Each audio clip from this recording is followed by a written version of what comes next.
accepted because I only live about 3 minutes from here. I could almost walk home from here. You're even a friend of my late father, so it goes back quite a lot. To the open.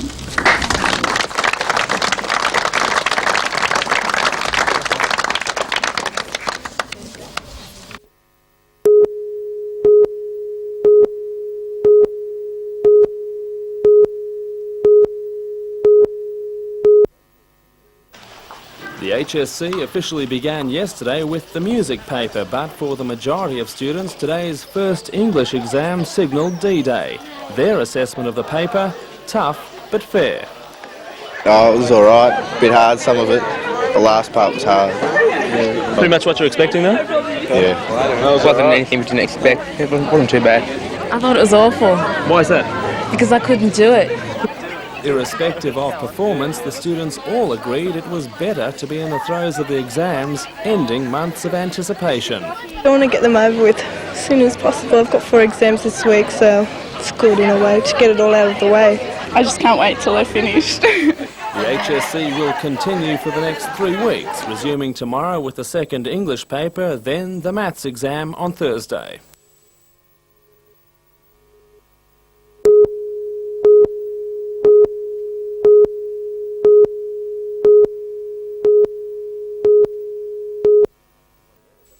When he entered the Powerbike International at Brands Hatch, Russell Howard was one of 2 Australians favoured for the Cup. The other was John Richards.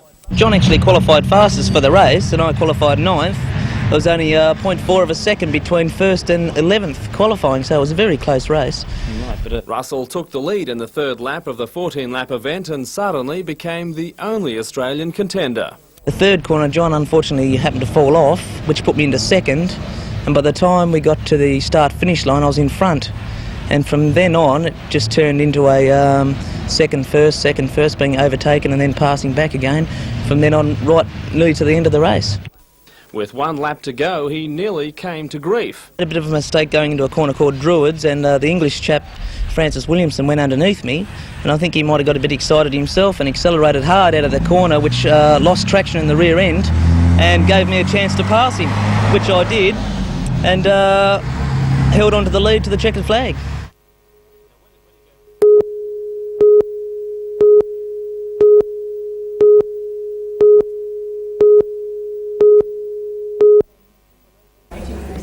Shadow Minister for Local Government Janice Crozio said rates were a major concern today while visiting the Hunter on the campaign trail for Labor's Port Stephens by-election candidate Bob Martin.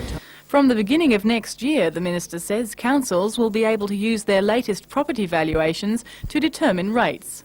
With the Minister's decision taken last week, allowing councils to now use current valuations, Port Stephens Shire, for example, will be rating their people next year on 1986 valuations, when previously they were using a 1977 valuation. Mrs Crozio says that could cost some ratepayers hundreds of dollars more, although she concedes a small number of ratepayers may be better off. However, although the increases will be implemented eventually, the Port Stephens Shire Council says it hasn't yet decided if rates will be increased to apply to the most recent 1986 valuations next year. A decision will be made at the end of the month. State Cabinet has already approved the rating legislation, but it has yet to be passed by Parliament. The government says it's just bringing the system up to date. Labor's Janice Crozio admits there were rate-pegging anomalies under the Labor government.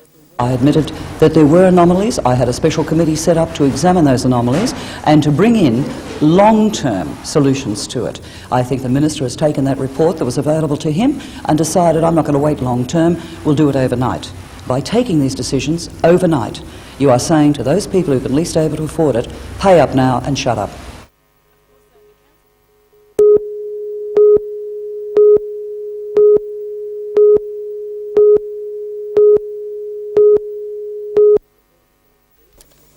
This is the Morgan air compressor, and this is the man who hopes to make it a standard item on most four-wheel drives, Jeff Moody. Air compressors are not new. Models which run off a 12-volt battery have been around for years, and some four-wheel drive enthusiasts have built their own engine-mounted varieties. According to the Moody's, however, this is the first engine-driven compressor to be marketed commercially anywhere in the world, and accordingly carries an Australian patent. The Morgan was developed over the past 6 years and is the end result of 23 design changes. It can be fitted to any vehicle, usually running off the alternator. The device can be used for pumping up tyres or, with the addition of an air receiver tank, can power air tools. The brothers have already sold around 400 of the units and, according to Jeff, the market here and overseas is almost unlimited. We hope to get them into a lot of the overseas armies and government departments and what have you. It's just at the moment it's just a matter of time and getting the right corporate people behind us to push it into the right market.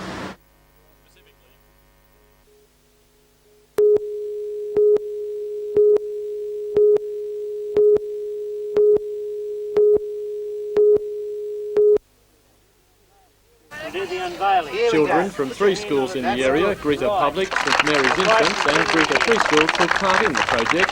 After the unveiling of a plaque to commemorate the occasion, they set about their task of planting 200 young silky oaks in Greta Central Park. The trees were supplied by the Cessnock City Council, but it was up to the students to build their start of life and what they could do with a passion. Silky oaks grow quickly. In a year, these young trees will be as tall as their planters. Eventually they will form a windbreak around the western corner of the park, providing welcome shade and memories for years to come.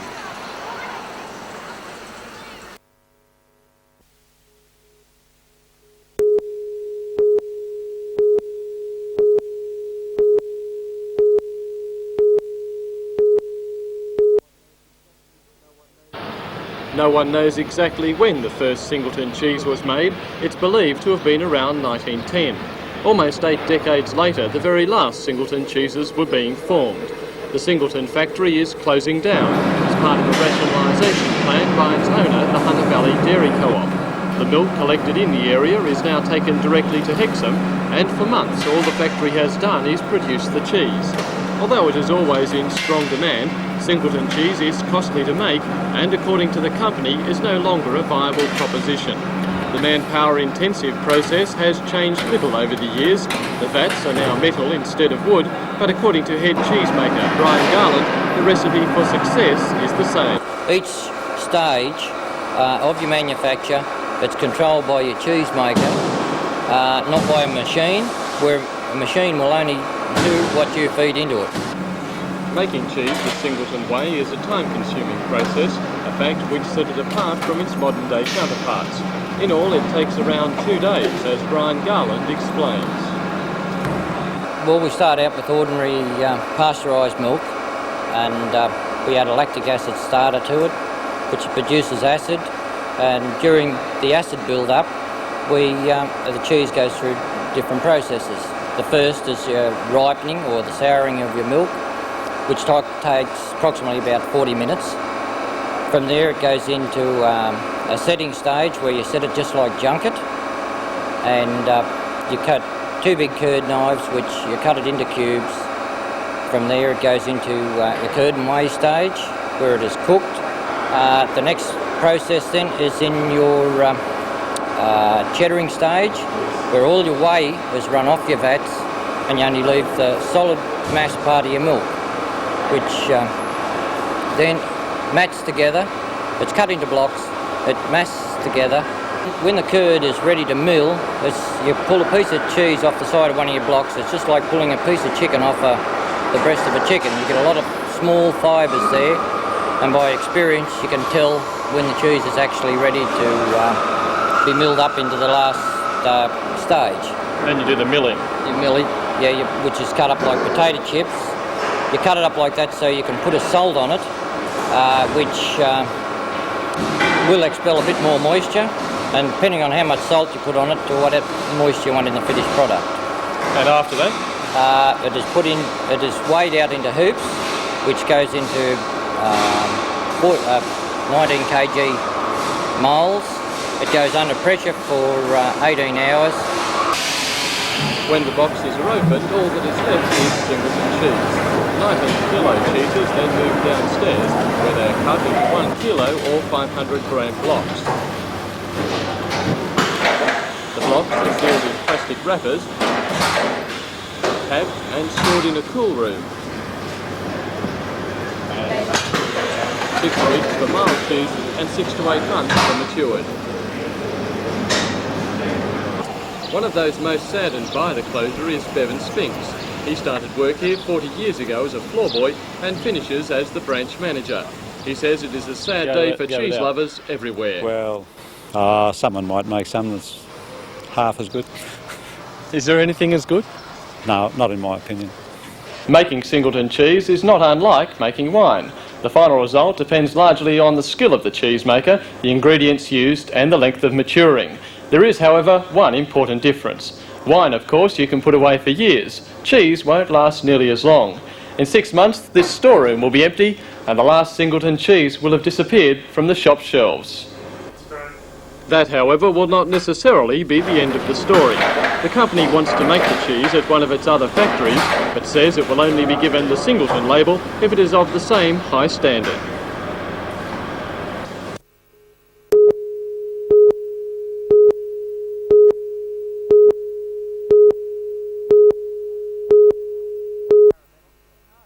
Paramedics at Cardiff use nitrous oxide, a type of laughing gas, to sedate accident victims, a situation which a spokesman for the Hunter Ambulance Union, Jeff Marlborough, says is ancient history. Victorian paramedics have been successfully administering morphine for years, and Jeff believes every paramedic group should be using it. The trial is to reinvent the wheel, if you like, as far as the ambulance services is concerned, and see if it rolls. The trial is going to be, we believe, a trial to see if an already well-recognised pain reliever works in the field, which we feel is quite a ridiculous situation. 7 areas in New South Wales are testing morphine, but the Hunter paramedics are dumbfounded as to why the drug isn't free to all stations. Ambulance officers are trained to use intravenous drugs. They already deal with potentially more dangerous drugs such as Isoprel and Xylocard 1000 for cardiac conditions, and say that while morphine is restricted to certain areas, many accident victims will suffer unnecessarily. People in at headquarters, or the people who headquarters covers, gets the potent medications, and the people on the Lake Macquarie side of things, they get the rather more scaled down medication.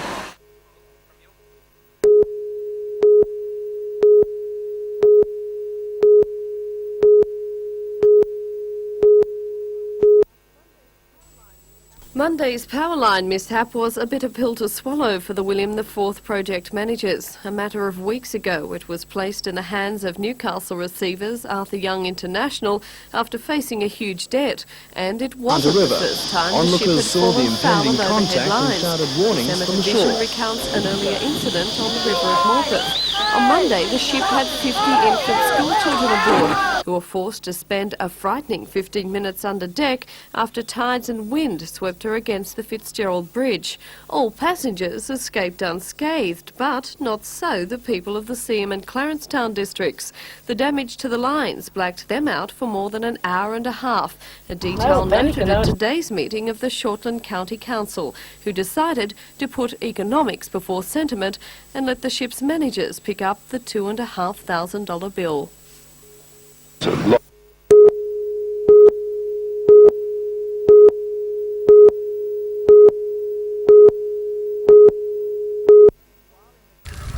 Meanwhile, in the Coalfields area, firefighters this afternoon turned their attention to a blaze covering about 50 hectares in the Aberdare State Forest. Late today, the NBN News helicopter was called in. Newcastle Regional Forester Cole Nicholson was taken on board to fly over the blaze and plot its boundaries. Most of the area is inaccessible. However, fire units are on standby to protect some isolated houses and farms around the perimeter of the fire. At one stage, police blocked a section of the Neath to Kersley Road because of the blaze, and the fire came within metres of a fibreglass factory off that road. However, no damage was reported. Not so lucky a section of Coal and Allied South Maitland Railway line. One area was engulfed in flames, fuelled by sleepers. It's expected the situation will be monitored into the night. Belinda Borissow reporting for NBN News.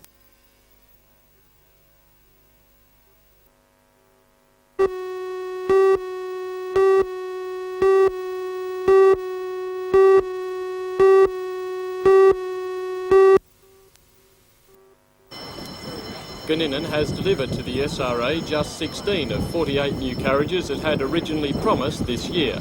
The Newcastle engineering firm won the $530 million contract to build 450 Tangara carriages for the SRA in 1986. They were to be supplied at the rate of 4 a month over 8 years. Chief General Manager of Goninan, John Fitzgerald, says the shortfall is no secret and is the fault of the SRA. He says after the contract was signed, the authority decided to change the window configuration of the cars and parts had to be imported from Germany. He says that delayed the building program several months, but since then the firm has achieved its target of supplying 4 carriages a month.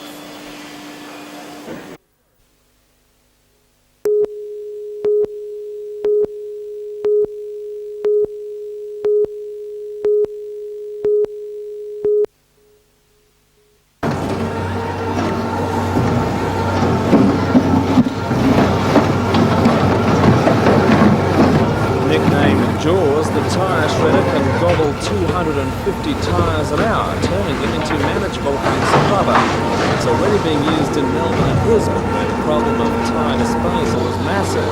In the Hunter, it's estimated that 400,000 tyres are dumped annually, causing big headaches for local government. Stringing bulldozers or compactors over them, they work their way back to the surface of the garbage tip and they cause us a lot of problems. The tyres also provide a convenient home for a variety of vermin, but once they're shredded they can be packed into the earth, perhaps even to be dug up in future when someone finds a cheap way to recycle rubber. Today's demonstration is a first glimpse for members of the Hunter Waste Pollution Advisory Panel. They'll take reports back to individual councils for further cost studies. Meanwhile, the demonstration has highlighted a problem that can only worsen with time.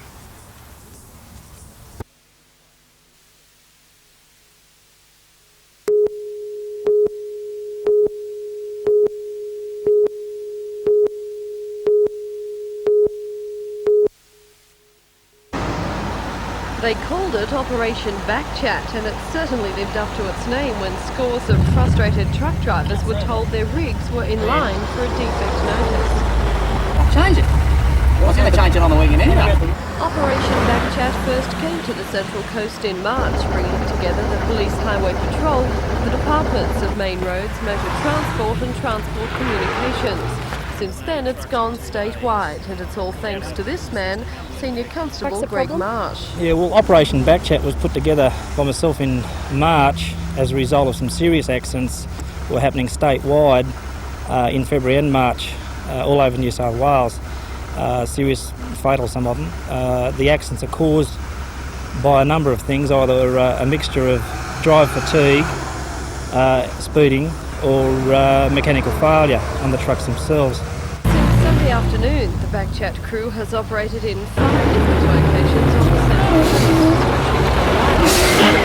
gates, and it's pulled up just over 400 trucks, each department going over them with a fine-tooth comb, looking for problems like this cracked tyre, as well as other major defects, and checking logbooks, load weights and the registration of CB radios.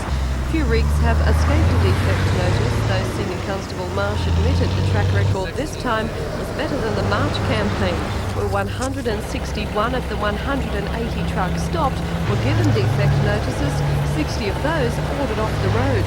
But while there were plenty of fines handed out, few were hefty. And Senior Constable Marsh was quick to dispute that Backchat was merely a revenue-raising exercise. If we were in business, we'd go bankrupt with the amount of resources we've put into this. There's very little revenue going back to the government as far as we're concerned. A lot of the truck drivers are getting infringement notices which are $45. Now we've got nearly 20 operational people here and we've had them here for 4 days. If you started working wages out, it'd be most cost unproductive. That's fine.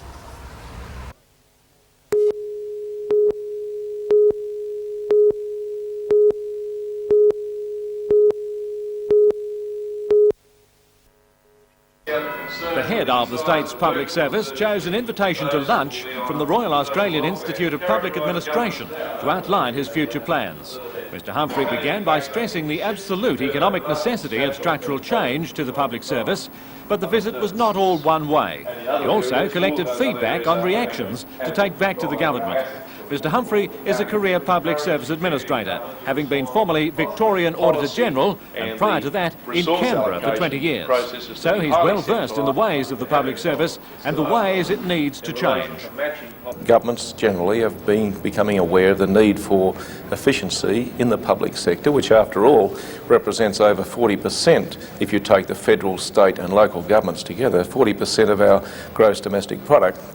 It's time that we move towards making sure that what we do spend there is spent hopefully in the very best way for the community. To do that, we have to make sure that our systems are modern and are streamlined. Now that does mean reviewing the processes that we carry out at the moment to move towards a more risk management oriented environment.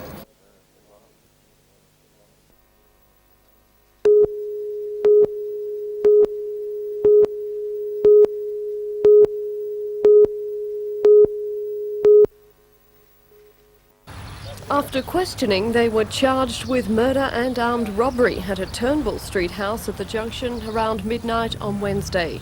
Police say 27-year-old William Ronald Turnbull was shot at point-blank range as he sat in a lounge room chair. They say an amount of money was taken from the house. Jenner and Jackson were remanded in custody to appear in Newcastle local court on Monday. The first breakthrough in the murder hunt came today when a wanted car was found in Tyre.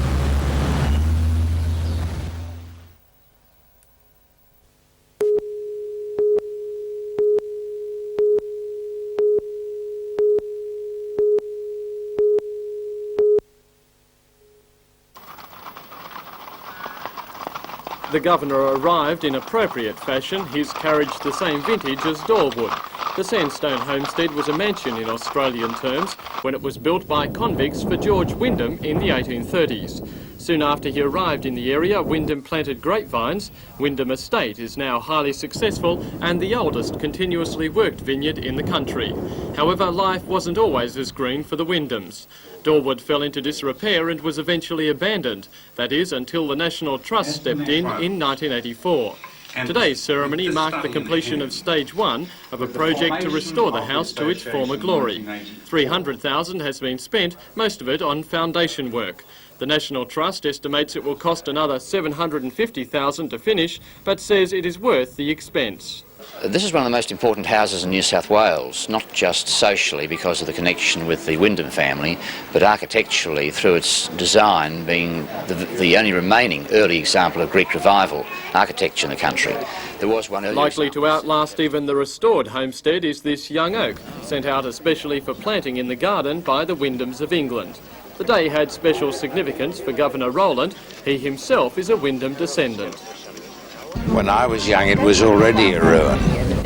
Well, you must be pleased to see it being rebuilt. It's nice to see it come back. Nobody had lived in it for something like 80 years, 80 or 90 years. So that's what happened to it.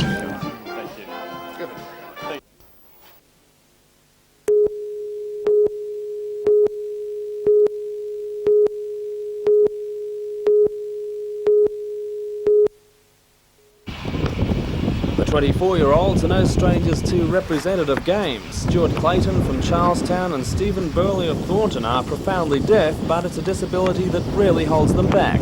They were selected to play in the New South Wales Deaf squad last year and were with the team in Queensland when it won the Australian Championships. But the decisive game was Australia's win against Japan in the Australasian Cup. Stuart scored 4 goals in that event, both men playing well enough to be named in the Deaf Olympic squad.